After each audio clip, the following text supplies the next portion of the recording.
Naam, karibu kwa taarifa kamili. Katibu katika Wizara ya Usalama wa Ndani Karanja Kibicho amesema serikali imewatuma maafisa zaidi wa polisi eneo la Ol Moran, kaunti ya Laikipia, huku operesheni ya kukabiliana na majangili ikiendelea. Kibicho anasema licha mauaji ya maafisa wa polisi, operesheni hiyo itaendelea, akisema mwishowe ni serikali itakayoshinda kwenye vita dhidi ya vita hivyo. Kibicho alizungumza baada ya kuzindua matembezi ya kilomita 10 ya kuchanga pesa shilingi milioni 10 za kuwasaidia watoto kutoka jamii fukara kwenye chuo cha hospitali ya rufaa ya Mwea cha Our Lady of Lourdes.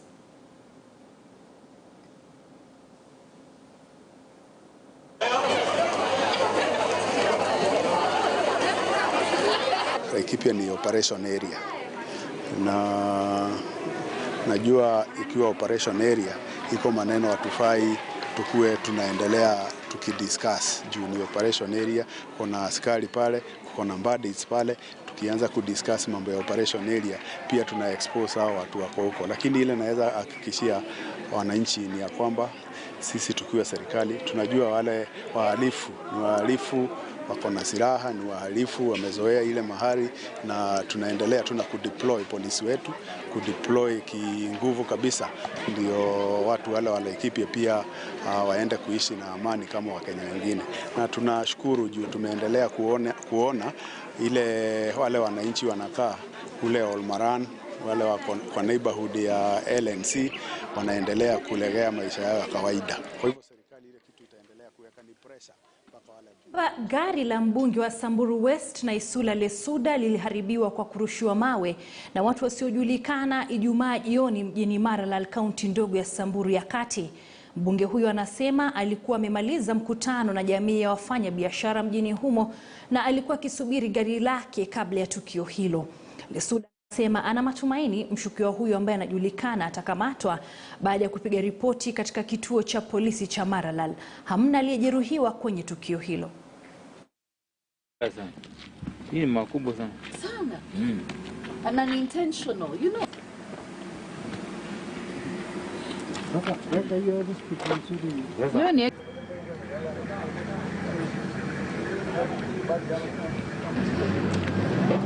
I have been a victim of violence towards elections. February 2017, I had an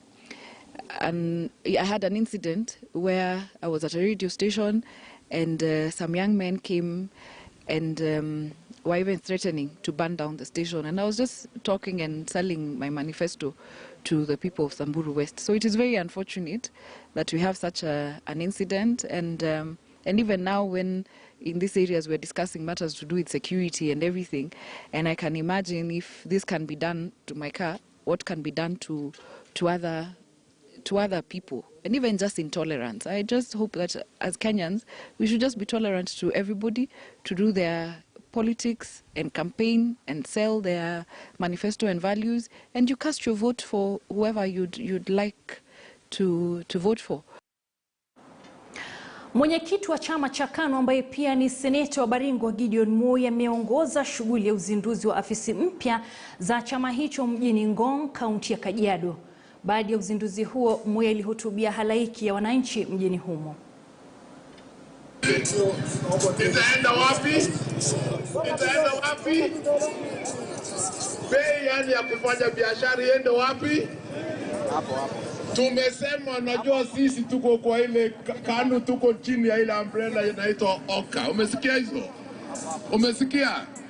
Na tumetangaza wakati tulikuwa huko Kakamega kwamba wakati Mungu akipenda tushike hii kiti, tutahakikisha free secondary education.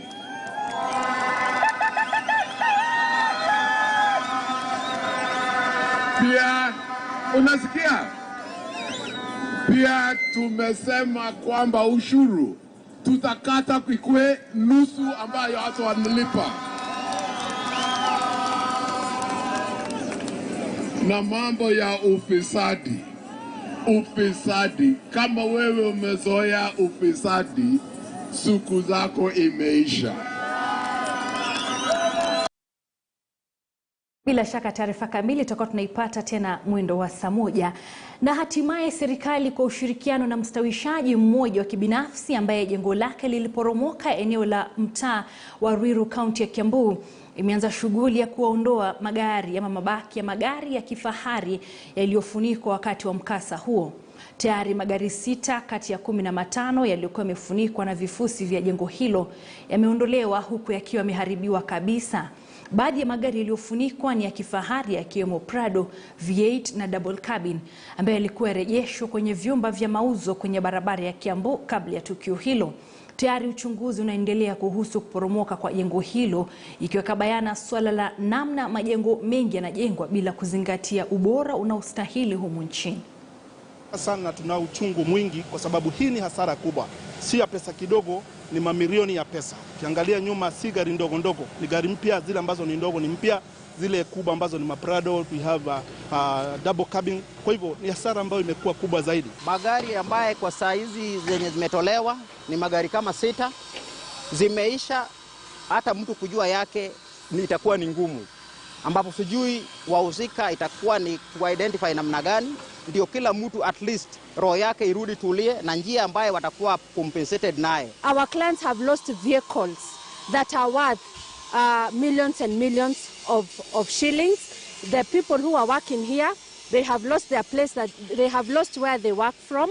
They have lost their working platform. It is very, very unfortunate. This has cost so many individuals livelihoods. After this, we shall go with our clients to our offices. We shall be able to take full instructions and be able to advise them on the way forward from here.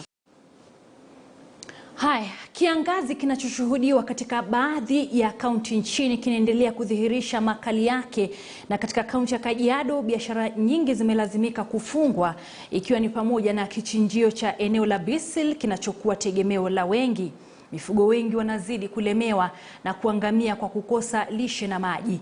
Kwa mujibu wa kiongozi mmoja katika eneo hilo, Daniel Kanchori, hofu ya wakazi imetokana na kutojali kwa serikali, hasa kwa kutopeleka chakula cha msaada katika eneo hilo, ilhali maeneo mengine nchini yaliyoathirika na kiangazi yamekuwa yakipokea msaada huo.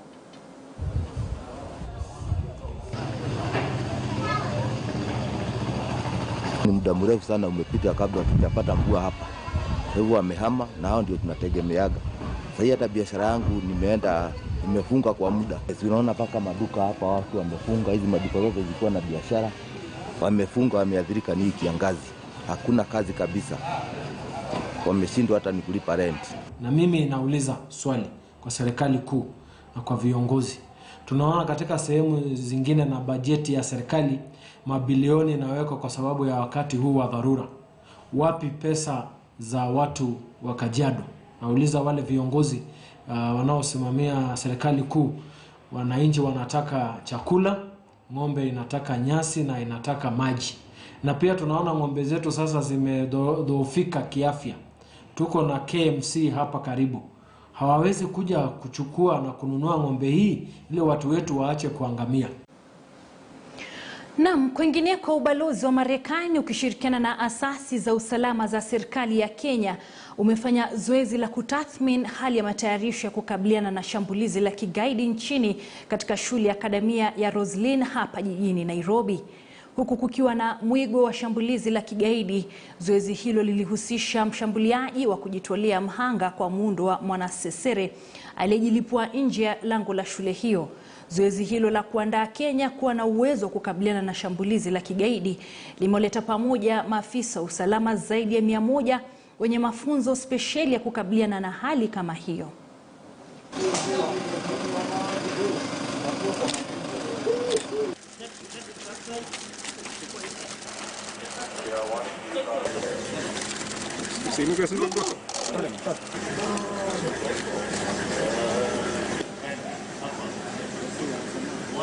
The objective of today is to prepare, is to be ready, is to be interoperable in the case of an emergency situation. This exercise involves 300 participants with even local hospitals involved. We're here at Roslyn Academy. There's also been an exercise at the U.S. Embassy today. Yes, I think we are We are prepared and ready, but you can never be too prepared. And that's why it's important to do exercises regularly, to train together regularly, to simulate emergency situations regularly. They are also helping us somehow in the budget and supporting us, but not fully as it would be. And that is why I have proposed that we also need to loop in the leadership of Budget Committee to be able to see what it is that our security teams go through, and therefore what kind of budget they require to have the necessary equipment to deal with the tricky situations on the ground. So this was our first, especially for my committee, and I'm sure we are going to loop in the Budget Committee so to be able to appreciate the situation on the ground. Taasisi za vyuo hasa vyuo vya kiufundi au TVETs zimepewa changamoto kushirikiana na sekta za kibinafsi za washirika wengine ili kuimarisha muundo msingi wa kuboresha masomo badala ya kutegemea mno ufadhili wa serikali. Haya yalisemwa na afisa msimamizi wa utafiti na maendeleo wa TVET Dominic Omboto wakati wa ufunguzi rasmi wa chuo cha Lukenya eneo la Emali kaunti ya Makueni. Chuo hicho kinatarajiwa kuwapa nafasi wanafunzi waliokamilisha kidato cha 4 eneo hilo kwenye mpango wa serikali wa mpito wa 100% kwa wanafunzi wote kujiunga na taasisi za masomo ya juu.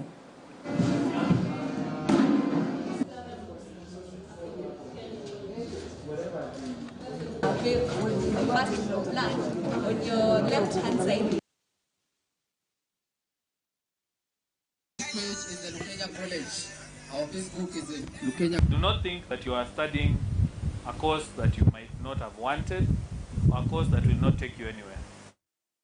Most of the developed countries, and you will hear it from our chief guest, are founded through vocational and technical people.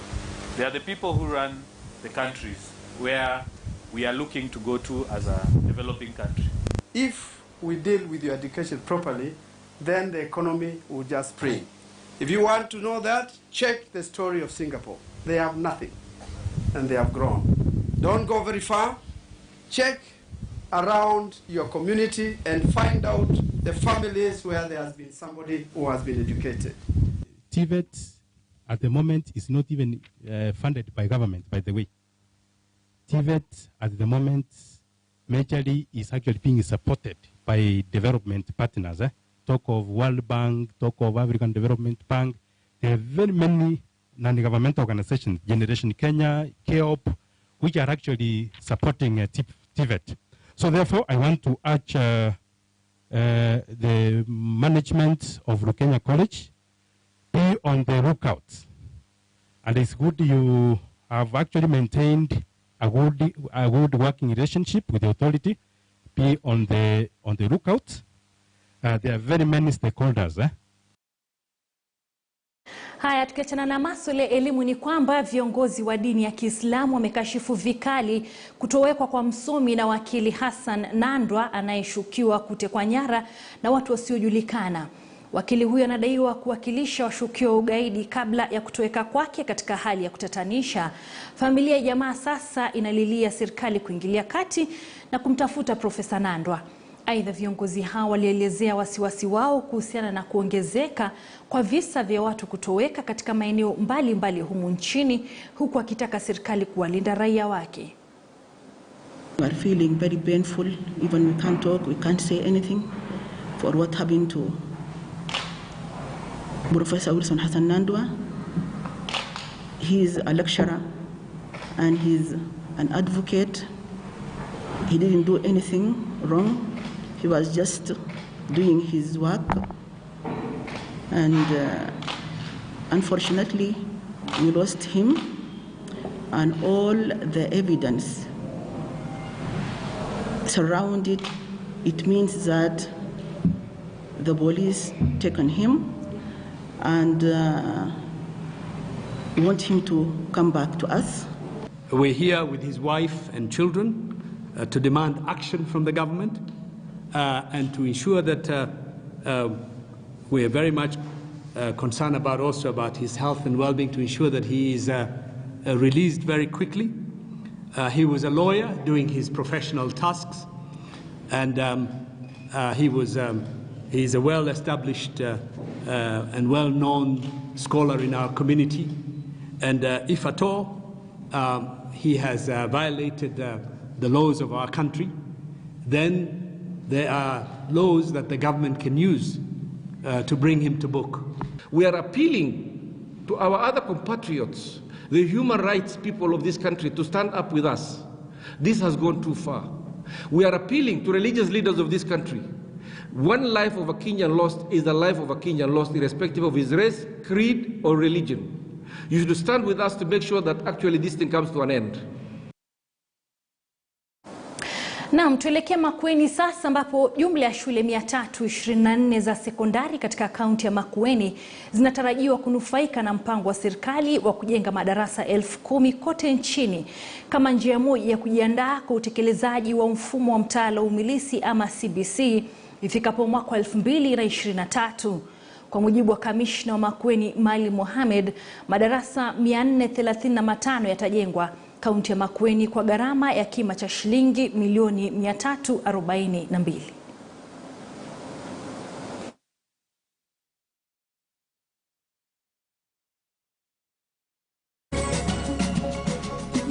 This is in line with the directive by His Excellency the President, where we really want to caution Kenyans against the COVID-19 pandemic, and the emphasis is very clear. And this is what I was telling the Deputy County Commissioners and other multi-agency teams, to make sure that the local contractors are considered as a matter of priority. So we have since identified over 160 local contractors who are already pre-qualified and can be awarded tenders in this county. Another emphasis is on the AGBO, where we really want to support our youths, women, and persons with disability. So let them not continue complaining, but let them also do their part by making sure they are registered with the government as contractors. They apply in their respective sub-counties so that they benefit from these 255 million worth of money that will be circulating in Makueni County. So this is what the government is doing in terms of making sure that we have various economic stimulus programs in our country as we deal with this COVID-19 pandemic. Naam, na kwengineko ni kwamba kamati ya kitaifa ya kiufundi ya IGRTC inayoongozwa na afisa wake mkuu Peter Lelei imewasilisha kwa Wizara ya Ugatuzi mwongozo wa namna ya kutathmini mali iliyokuwa ya serikali za wilaya iliyochukuliwa na maeneo ya magatuzi baada ya kuanza kwa mfumo wa ugatuzi. Mali hii ni baadhi ya ile iliyokosa kutambuliwa na mamlaka ya mpito iliyokuwa na jukumu la kusaidia katika utekelezaji wa mfumo wa uongozi wa ugatuzi. Zoezi hilo linatarajiwa kukamilika Disemba mwaka huu, huku kikosi cha wataalam kikipewa mafunzo ili kuanza shughuli hiyo kwenye kaunti zote 47. So that as the PSL directed us and informed us, so that we are able to move them. The final process of the exercise shall involve the legal transfer of all the identified and verified assets. This shall ensure change of ownership records and issuance of new proprietary instruments in favor of respective county governments. This ministry is in collaboration with the county governments and the relevant national government ministries, departments and agencies is coordinating the exercise. The Ministry of Lands will provide valuation services, as well as also the Ministry of Infrastructure, particularly with regards to plant and equipment. They'll do the valuation as well. It is therefore our hope that the current exercise of valuation and transfer of assets will be equally successful if all partners commit to the exercise. And I believe the principle of us associating today, this morning, is for this exercise to be complete. Of importance to note is that we must cooperate, coordinate, and consult in order to ensure seamless implementation of the tasks ahead of us. And I want to assure the teams that are seated here through the peers that the Council of Governors will not hesitate at any one point not to commit fully to the exercise that is at hand. The Constitution behoves us about proper utilization of current resources so that we bequeath the posterity of a future on land banking, that was the vision. So where are we as a country? I know it is not a mandate of IGRTC, but we are also an advisory body that thinks for the country. And therefore, let us think about that even as we come out with the policies for tomorrow. Na mtazamaji, tuelekee Kajiado tuangazie masuala ya afya kunradhi, ambapo shirika la EPAC a Month limeandaa hafla ya hamasisho kuhusu saratani ya matiti na ile ya uzazi katika mji wa Ngong, kaunti ya Kajiado. Hamasisho hilo linalenga kusaidia jamii kugundua ugonjwa huu mapema ili kupata matibabu ya haraka. Katika hafla hiyo kina dada wamepewa sodo ili kujisitiri. 7 days after your menses. Please have a seat. Tupigie warembo wawili makofi. Today we are here at Rongai, being October, which is the Breast Cancer Awareness Month, to do our last awareness creation on breast cancer for girls and young women. What we are doing today is we are looking at what are the causes of breast cancer, what are the symptoms, what are the risk factors, and what do you do after you've been diagnosed with breast cancer. We are focusing on creating awareness because we understand that the best protection is early detection, and also demonstrating to the girls how they can do home self-breast checks before the situation gets out of hand. Na wakati huo makundi kadhaa kutoka eneo bunge la Mathare yametoa shinikizo kwa idara ya upelelezi DCI na tume ya maadili na kupambana na ufisadi EACC kufanya uchunguzi kuhusiana na utoaji zabuni kwenye afisi za hazina ya ustawi wa maeneo bunge yani CDF. Makundi haya yanadai kumekuwa na ufisadi mkubwa, huku wanaopewa zabuni wakiwa sio stahili, wakitaja miradi ya ustawishaji wa uwanja wa shule ya Ndururumo na ujenzi wa vyoo katika shule za Kiboro na Salama.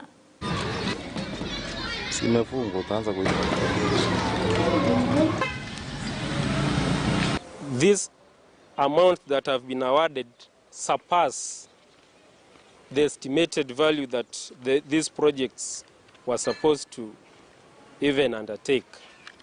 And we think illegality has happened on the same. See from these documents that we have, these companies have not been registered by NCA, the National Construction Authority. And the tender specifically said that if you are supposed to do this tendering, you need to have the National Construction Authority certification. This means that these companies have been awarded tenders against the tender provisions. Projects mingi kama Salama, project imesimama hapo ya toilet, mwenye alifanya kazi amelipwa. Kwa nini? Ndururuno saa hii hiyo kiwanja already analipwa na analipwa na kazi imesimama. Kwa nini? Ukienda St. Teresa's, mashule zimewachwa pale bila kumalizika. This 90 million tender imetangazwa within Mathare constituency. Istopishwe fast. Uchunguzi ifanywe. From there, ipewe wale wenye wako na kampuni zile zinastahili. Sisi hatujakataa projects, hatujakataa developments, but development ifanywe kulingana na sheria. Vuguvugu la bunge la mwananchi Kenya limewahimiza Wakenya kuwa mstari wa mbele kufanikisha utunzi wa mazingira ili kuimarisha uthabiti wa afya ya mwili na mazingira safi kwa jumla. Wakizungumza huko Rongai baada ya kuzindua sera na mikakati ya kutekeleza shughuli kama vile upanzi wa miti, viongozi wa bunge la mwananchi Kenya walitaja ushirikiano miongoni mwa wadau na serikali kuwa nguzo muhimu katika utunzi na uboreshaji wa mazingira. We are actually trying to sensitize the people to adopt the issue of conserving the environment. Actually, the new idea or the agenda that Bunge la Mwananchi is bringing across, the conservation of these face masks. It is actually a problem that the government has not foreseen. Tusipochunga sana tunakuta ya kwamba sisi ndio tutakuta watoto wetu watarogota hizi vitu, kwa sababu kienda kila kona ya barabara unakuta hizi vitu zimetupwa kwa barabara. We are going to have cleanup programs in different towns around. We'll have one cleanup program in Kajiado here in collaboration with the leadership of Kajiado. We are going to do one in Kibera slums, Madare slums, Dandora slums, and we are going to update the fourth estate because you are now high. You make the public at least to know and realize. As we do these programs, we will incorporate you so that other people somewhere else also in up countries can also do the similar thing. Hii watu wanalipa ushuru kila siku, utapata watu wa county council wamekuja kuwalipisha. Hiyo uchafu wanapitana nayo kila siku. Mimi ningependa ambia county government ya Kajiado kwamba watu wa Kajiado, hasa Kajiado North constituency, tumechoka na hiyo uchafu na waangalie mbinu mbadala ambayo itafanyika hiyo uchafu iondolewe na tukae kwa town safi. Naam, kufikia hapo mtazamaji, niruhusu nitamatishe MBIU wikendi, lakini mengi zaidi nitakuwa narejea nayo tena mwendo wa saa 1. Mimi ni Cecilia Wakesho Mathuva na kutakia alasiri njema. Kwaheri.